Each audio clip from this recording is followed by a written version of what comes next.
Station, this is Houston. Are you ready for the event?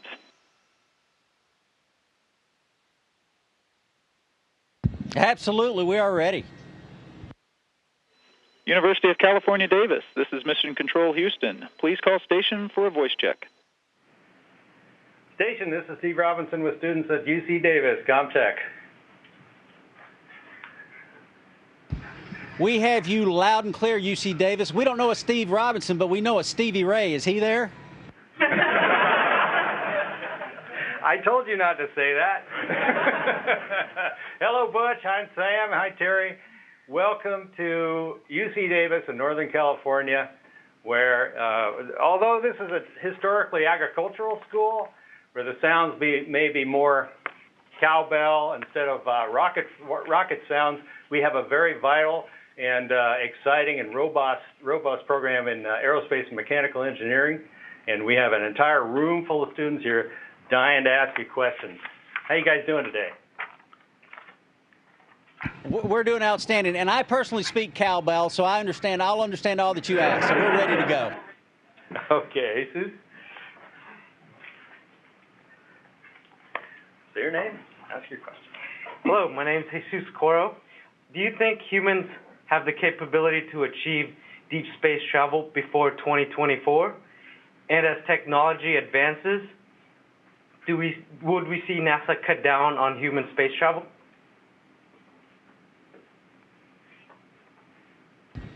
Well, I think part of that depends on your definition of deep space travel. If you mean beyond the moon, we certainly have the capability for that. If you define it as going to the moon, we did that program in only 8.5 years. So that's something we can do. If by deep space you mean going to Jupiter or the outer edges of the solar system, that's probably not going to happen in less than 10 years. But those are things that I think that we can do. One of the technologies that's going to be really important in the coming decades and centuries is to develop space propulsion technology that lets us go faster. With chemical rockets, you can only go so fast, and with an electrical propulsion system, you can go much faster and get places farther away. So I think that's something that in the future needs to be addressed if we're really going to go out and explore the solar system and beyond. Thank you. Mark?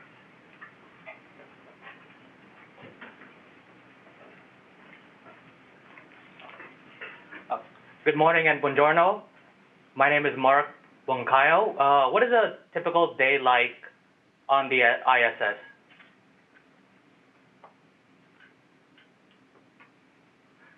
Hey, Mark, a typical day. Boy, that's a question that you can't really answer specifically. I mean, every day is different. You know, every day we eat, of course. Every day we actually work out and do some kind of physical exercise, whether resistive exercise or aerobic training. That's almost every single day. So those things are pretty common. But the rest of the day, very, very different from day to day. It's sometimes we're doing experiments. You know, we're the hands and eyes and arms of the scientists that are on Earth. And we're employing and doing their experiments for them here in the ISS. Other days we're working on our spacewalking suits, getting them ready to go outside here in a couple of weeks. And another day we're fixing the space potty because it broke. So it varies from day to day. And that's really the exciting thing about being here, is that we have such a variety of opportunities and things to be involved with, which makes it just that much more exciting. So every day's different. Thank you. Thanks, Mark. Chris? Hey, when we get to the end of the questions, if there's time, we want to hear more about your EVAs coming up. I know that's got to be big on your mind right now. But right now, here's Chris for another question. Hi, I'm Chris Chigazola, and for Samantha, how do you see radiation protection technology currently on the ISS evolving as we move into the future?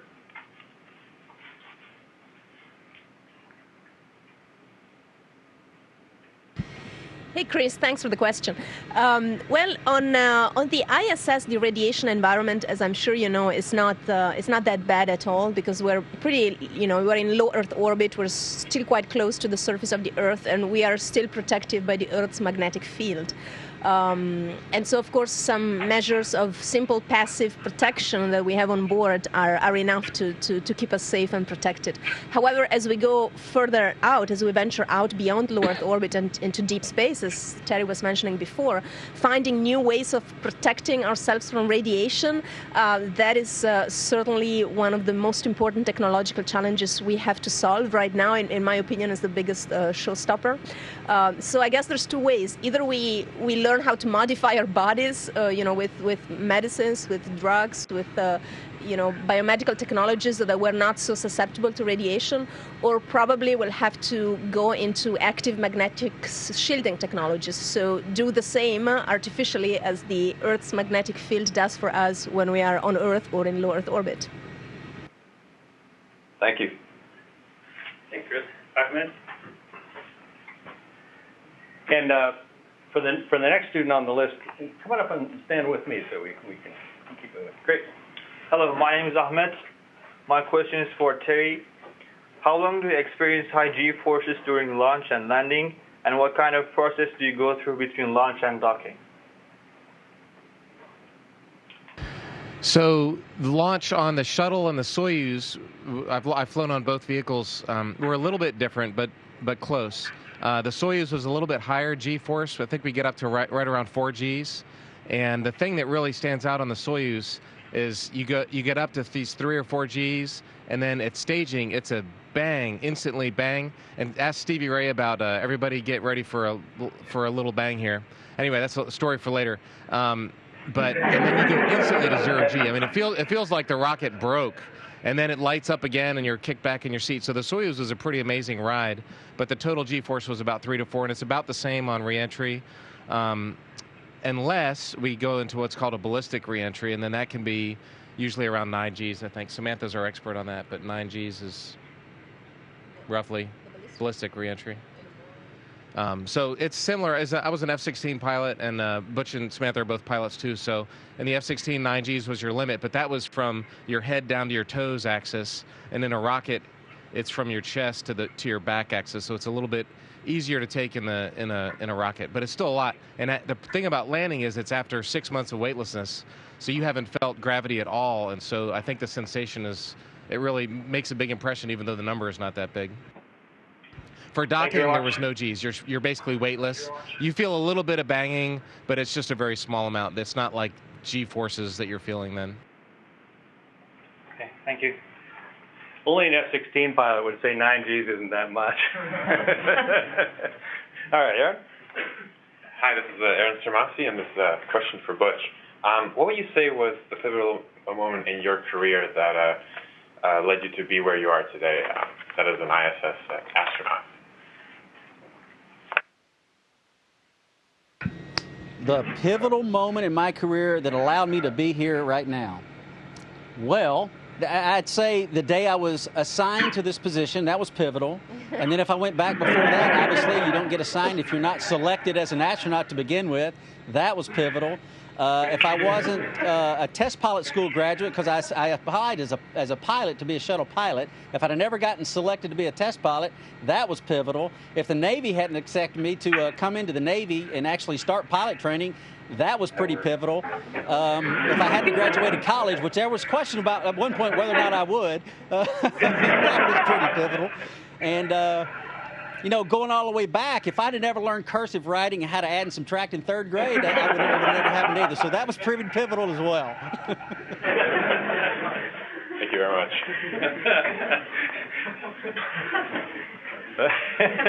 It's a long process to make your dreams come true. Okay, Butch, that was great. I guess the day you were born. All right, here's Kim Jenks. Oh, hi. My name is Kimberly. This question is for Samantha. I was wondering, what is your favorite science experiment that you've worked on the ISS?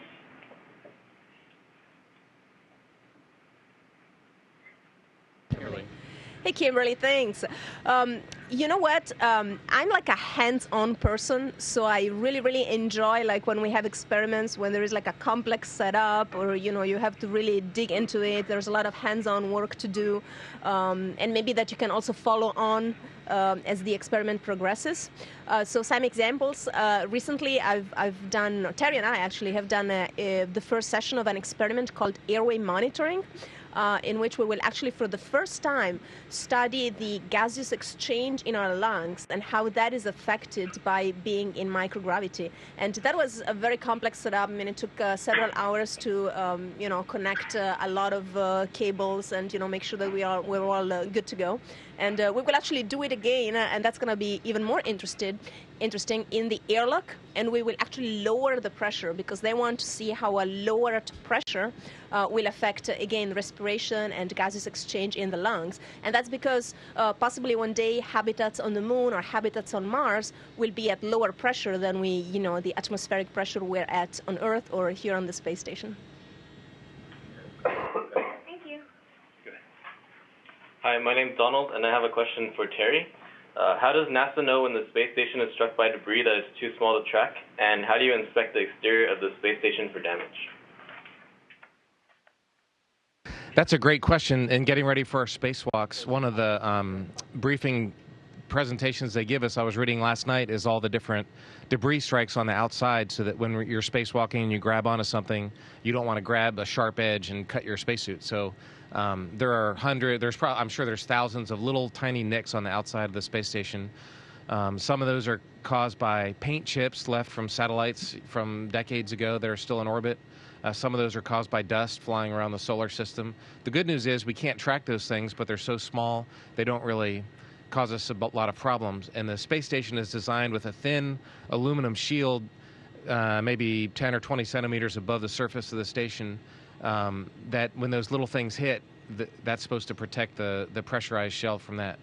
And the big things that really do matter, we can track, and occasionally we maneuver to avoid those items. And every once in a while, maybe once a month, we'll get a call from the ground, hey, we're tracking this piece of debris, and usually we don't maneuver for it, but sometimes we do. And so the big things we know about, this is good. The small things, we have small debris shielding, and when they hit, nothing bad happens. It's the in-between size of things that are big enough to do some damage, but we can't quite track them yet. If it's in orbit, we could probably track it, but if it's coming from outside of the orbit, from the asteroid belt or something, those are the things we worry about. The good news, as a pilot, we talked about the big sky theory. It's a big sky, and usually you don't run into anything else. And if the sky is big, space is really, really, really big. So the odds of us hitting something like that are really small. But there is a risk there in the space between big things that you could track and little things that don't matter.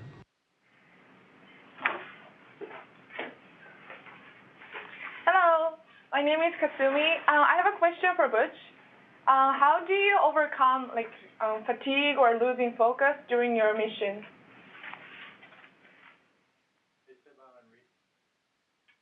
How do you overcome fatigue?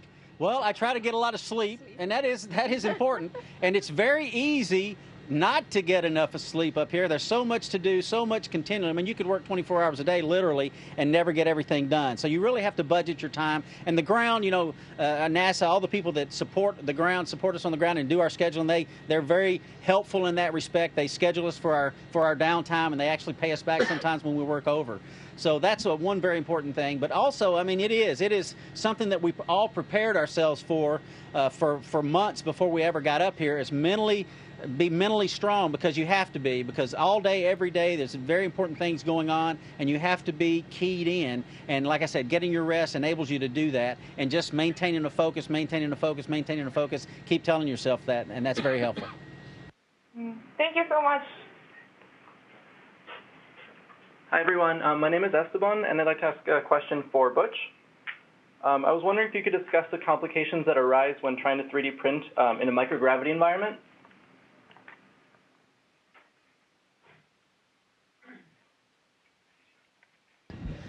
Complications with 3D printing. What we did here last month, was just baby steps. You know, we've got plastics and we're coming in and the grounder uploading the print sample or the information, the sketches, if you will, for the printer to do. And there wasn't much complications associated with that other than sometimes the sample, because of, you know, as you start to learn how close does the needle get to the plate before you can actually bond it to the plate. And we had a couple of samples that actually did bond and stick to the plate, and I couldn't get them off without a lot of force. And of course, part of the plate comes off then. So getting that just right where, because in 0G, obviously there's no gravity to hold it to the plate, so it has to stick there until the entire print is complete, but it can't stick too tight or you can't get it off, like I said. So that was one of the main things that we overcame, and we sort of stepping stone and learned a little bit as we went through it, and eventually got to the point where we didn't have the stickage and the things came off pretty easily. But in this stage, yeah, that's pretty much the gist of the difficulties, if you will, that we've had to date.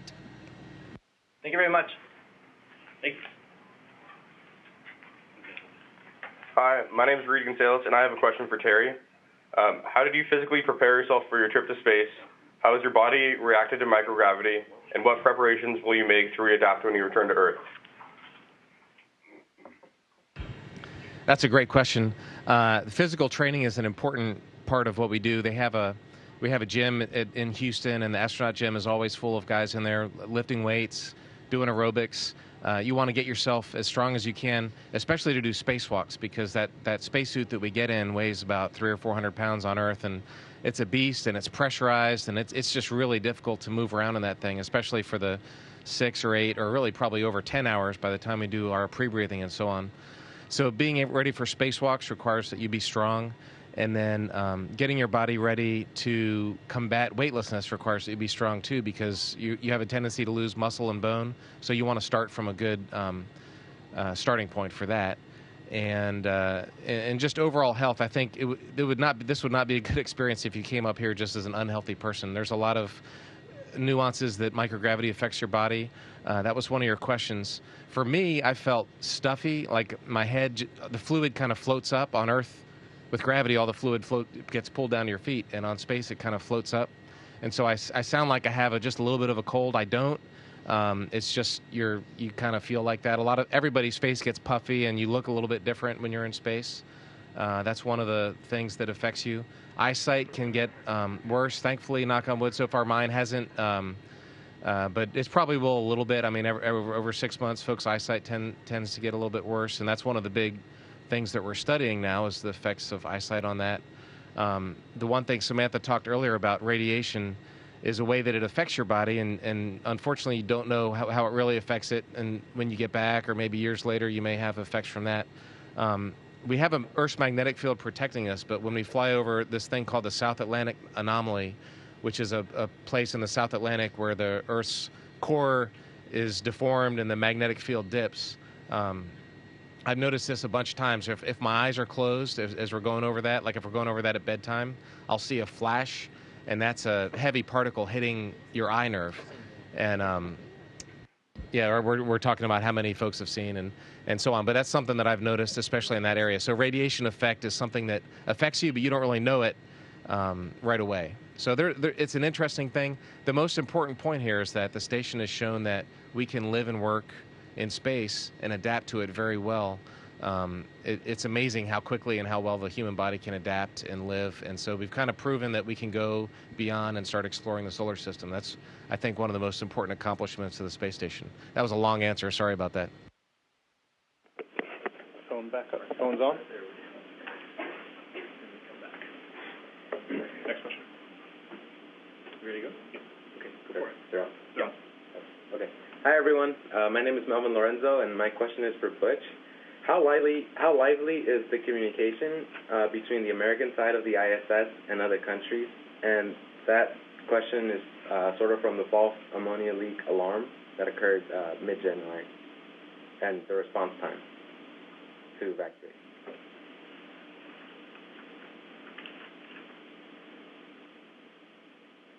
Okay, if I understand your question correctly, you're talking about the communication between the segments here, correct? As far as our Russian crewmates, is that what the question was about? Yeah, that and just other countries, I guess. Well, primarily our communication is with Mission Control Houston. We also have a Mission Control Center in Munich, or Oberpfaffenhofen, near Munich. Also communication or a Mission Control Center in Tsukuba, Japan.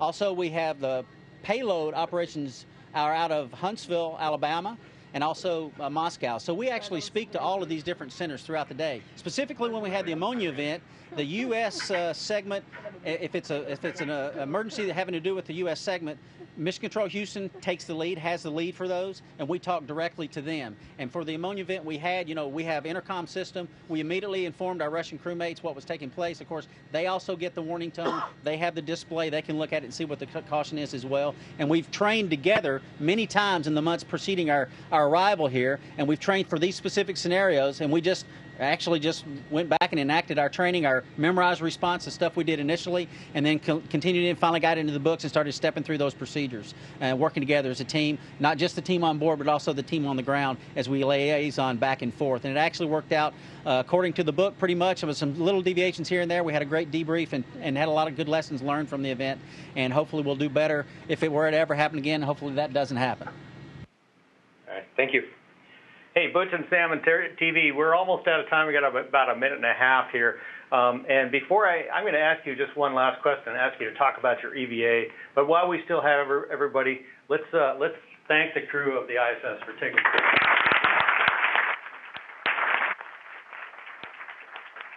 A big room full of smiling faces here. Thanks very much. So tell us a little about your EVA as we head over the horizon here. I'll talk about that real quick. In fact, Butch and I were doing surgery on one of our spacesuits today on these fine, small bolts and washers deep in the bowels of it. We have 3 spacewalks planned starting in 2 weeks, and we're basically going to be cable guys for much of them. On the first one, we're going to be routing cables from right back here to right up one module down to prepare the docking rings for the future American crewed vehicles that will be coming in the coming years. So we have to get ready for these vehicles to come, and we're laying down a lot of cables for those.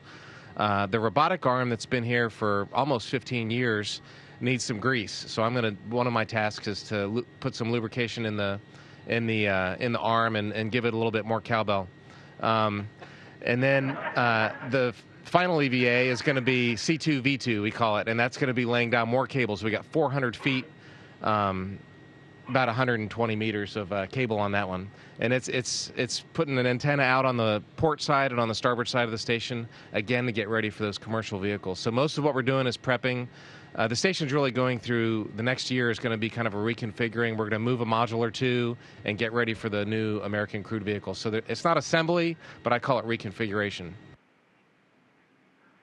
Thanks, TV. You guys are our heroes. Thanks very much for what you're doing. We're going to be watching your EVA. Have a great day. We'll be talking about you all day long. See you later. See you guys. Station, this is Houston ACR. Thank you. That concludes our event.